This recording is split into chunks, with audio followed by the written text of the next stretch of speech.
എല്ലാവർക്കും സ്മൈൽ വിത്ത് കുട്ടീസിൻ്റെ പുതിയ വീഡിയോയിലേക്ക് സ്വാഗതം. ഏകദേശം ഒരു വർഷത്തിന് ശേഷം ഒരു പുതിയ വെയിറ്റ് ലോസ് ചലഞ്ചുമായിട്ടാണ് ഞാൻ വന്നിരിക്കുന്നത്.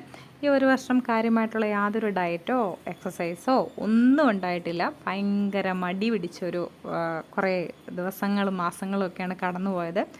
അപ്പോൾ അതിനനുസരിച്ച് എൻ്റെ ഹെൽത്ത് ഇഷ്യൂസ് കൂടുതൽ കോംപ്ലിക്കേറ്റഡ് ആയിക്കൊണ്ടിരിക്കുകയായിരുന്നു. ഇനി എന്താണേലും അങ്ങനെ വേണ്ട, ഒന്ന് ശ്രദ്ധിക്കാം എന്ന് കരുതി. ഓണമൊക്കെ അടുത്ത് വരികയല്ലേ, അതിൻ്റെ കൂടെ കൂടിയായിട്ടുള്ളൊരു ശ്രദ്ധ തുടങ്ങാമെന്ന് വിചാരിച്ചിരിക്കുകയാണ്. അപ്പോൾ ഇത്രയും നാളത്തെ പോലെ ഞാൻ എൻ്റെ ഇഷ്ടത്തിന് തോന്നിവാസമുള്ള ഡയറ്റുകളൊന്നുമല്ല, ഒരു ഡയറ്റീഷ്യൻ്റെ അഡ്വൈസ് പ്രകാരമുള്ള ഡയറ്റ് നോക്കാനായിട്ടാണ് ഞാൻ തീരുമാനിച്ചിരിക്കുന്നത്. ആക്ച്വലി ഇതൊരു നോ കാർബ് ഡയറ്റാണ്. യാതൊരു കാർബോഹൈഡ്രേറ്റും കഴിക്കാതെ അതെല്ലാം കട്ട് ചെയ്തുകൊണ്ട് കൂടുതലും പ്രോട്ടീൻ ഇമ്പോർട്ടൻസ് കൊടുത്തുകൊണ്ടുള്ള ഒരു ഡയറ്റാണ്. രാവിലെ 9 മണിക്കാണ് നമ്മൾ ഫുഡ് കഴിച്ച് തുടങ്ങേണ്ടത്.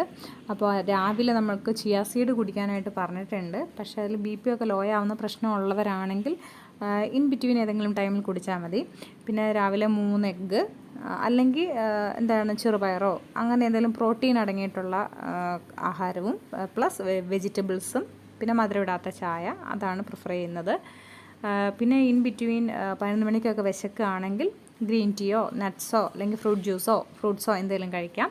ഉച്ചയ്ക്ക് നമ്മൾ കൂടുതലും വെജിറ്റബിൾസാണ് കഴിക്കേണ്ടത്. വെജിറ്റബിൾസ്, പിന്നെ മീൻ കറി, ചിക്കൻ കറി, അങ്ങനെയെല്ലാം കറിയായിട്ട് ഉപയോഗിക്കാനാണ് പറഞ്ഞിരിക്കുന്നത്. ഫ്രൈഡ് ഐറ്റംസ് വേണ്ട, ബേക്കറി വേണ്ട.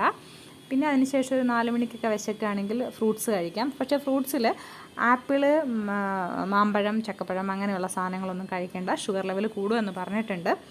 കൂടുതലും റോബസ്റ്റ പഴമാണ് അവർ പ്രിഫർ ചെയ്യുന്നത്. അല്ലെങ്കിൽ 7 മണിക്കകത്തായിട്ട് ഫ്രൂട്ട്സോ വെജിറ്റബിൾസോ സാലഡ്സോ അല്ലെങ്കിൽ പയറോ അങ്ങനെ എന്തെങ്കിലുമൊക്കെ കഴിച്ചുകൊണ്ട് നമുക്ക് അന്നത്തെ ഫുഡ് സ്റ്റോപ്പ് ചെയ്യാം. അതിനുശേഷം 6 മണി അല്ലെങ്കിൽ 7 മണിക്ക് ശേഷം യാതൊരു ഫുഡും കഴിക്കാൻ പാടില്ല. 13 അല്ലെങ്കിൽ 14 മണിക്കൂർ ഡ്രൈ ഫാസ്റ്റിംഗ് ആയിരിക്കും, അതായത് വെള്ളം പോലും കുടിക്കാൻ പാടില്ല എന്നാണ് പറയുന്നത്.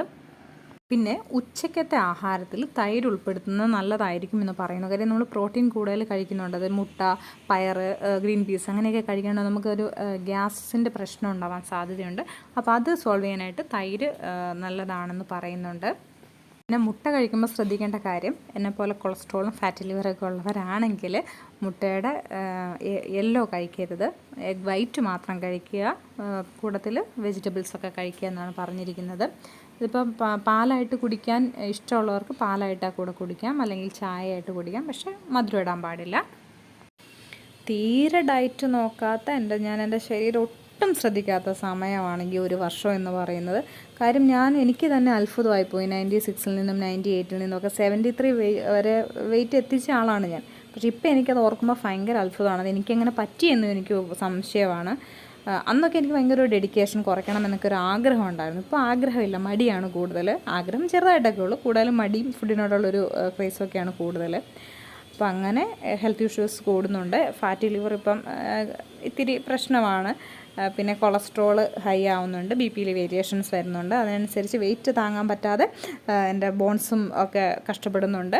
എൻ്റെ ലിവറും ഇൻറ്റസ്റ്റൈനും എല്ലാവർക്കും ഭയങ്കര ബുദ്ധിമുട്ടാണെന്ന് ഞാൻ മനസ്സിലാക്കി തുടങ്ങിയതോടുകൂടിയാണ് ചെറുതായിട്ട് ഇങ്ങനൊരു തീവ്രമായിട്ട് ആഗ്രഹം വന്നില്ലെങ്കിലും ചെറുതായിട്ടെങ്കിലുമൊക്കെ ആഗ്രഹം വന്ന് തുടങ്ങിയത്. വണ്ണം കുറയ്ക്കുക എന്നുള്ളത് അത്ര നിസ്സാരമായിട്ടുള്ള കാര്യമേ അല്ല. കാര്യം ആഗ്രഹം ഉണ്ടാകും, പക്ഷേ അതിന് വേണ്ടിയിട്ട് വർക്ക് ചെയ്യാൻ മടിയാണ്. നമ്മുടെ മടി കാരണമാണ് നമ്മുടെ തടി കൂടിക്കൊണ്ടിരിക്കുന്നതും. പക്ഷെ നമ്മൾ ഒരു ഉറച്ച തീരുമാനമെടുത്താൽ വെയിറ്റ് ലോസ് ഭയങ്കര ഈസി ആയിരിക്കും. വളരെ ഈസി ആയിട്ടാണ് ഞാൻ 98-ൽ നിന്നൊക്കെ 73 kg എത്തിയത്. പക്ഷേ അത് കഴിഞ്ഞിട്ട് മെയിൻറ്റെയിൻ ചെയ്ത് കൊണ്ടുപോകാനായിരുന്നു പാട്. എനിക്ക് തോന്നുന്നു വണ്ണം ഉണ്ടായിരുന്നതിനേക്കാൾ ഏറെ ബുദ്ധിമുട്ട് വണ്ണം കുറച്ചതിന് ശേഷം അത് വീണ്ടും കൂടുമ്പോഴാണെന്നാണ് എനിക്ക് തോന്നുന്നത്. വണ്ണം ഉണ്ടായിരുന്നപ്പോൾ എനിക്ക് ഇത്ര ബുദ്ധിമുട്ടില്ല, പക്ഷെ ഒന്ന് കുറച്ചിട്ട് വീണ്ടും കൂടിയപ്പോഴാണ് എനിക്ക് ഹെൽത്ത് ഇഷ്യൂസ് ഞാൻ 1 മന്ത് ഡയറ്റാണ് ഇപ്പോൾ സ്റ്റാർട്ട് ചെയ്യുന്നത്. അതിനിടയ്ക്ക് ചിലപ്പോൾ ചില ചീറ്റ് ഡേയ്സൊക്കെ ഉണ്ടായിരിക്കാം, പക്ഷേ ചില ചീറ്റ് ഡേയ്സേ ഉണ്ടാകത്തുള്ളൂ. കൂടുതലും ചീറ്റ് ഡേയ്സ് ആയിരിക്കത്തില്ല. കുറച്ചുകൂടെ സിൻസിയർ ആവാനായിട്ട് തീരുമാനിച്ചു. ഡയറ്റ് പോലെ തന്നെ ഇമ്പോർട്ടൻ്റ് ആണ് എക്സസൈസും. ഇപ്പോൾ എക്സസൈസ് ചെയ്യാൻ ബുദ്ധിമുട്ടൊക്കെ ഉള്ളവരാണെങ്കിൽ അറ്റ്ലീസ്റ്റ് ഒരു അരമണിക്കൂറെങ്കിലും നടക്കണം.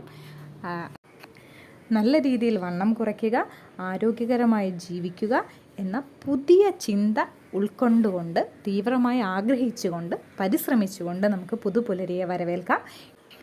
നാളെ തൊട്ട് ഓരോ നേരവും കഴിക്കുന്ന ഫുഡിൻ്റെ ഡീറ്റെയിൽസൊക്കെ ഞാൻ അപ്ലോഡ് ചെയ്യുന്നതായിരിക്കും. ചിലപ്പോൾ 1-2 ദിവസം ഗ്യാപ്പിലായിരിക്കും വീഡിയോ അപ്ലോഡ് ചെയ്യുന്നത്. എന്താണേലും കഴിഞ്ഞ തവണത്തെ പോലെ ഓരോ ദിവസം വെയിറ്റ് നോക്കുന്നില്ല. ഒരാഴ്ച അല്ലെങ്കിൽ 2 ആഴ്ചയൊക്കെ കൂടുമ്പോഴാണ് വെയിറ്റ് ചെക്ക് ചെയ്യാൻ ഞാൻ ആഗ്രഹിക്കുന്നത്. Thank you for watching.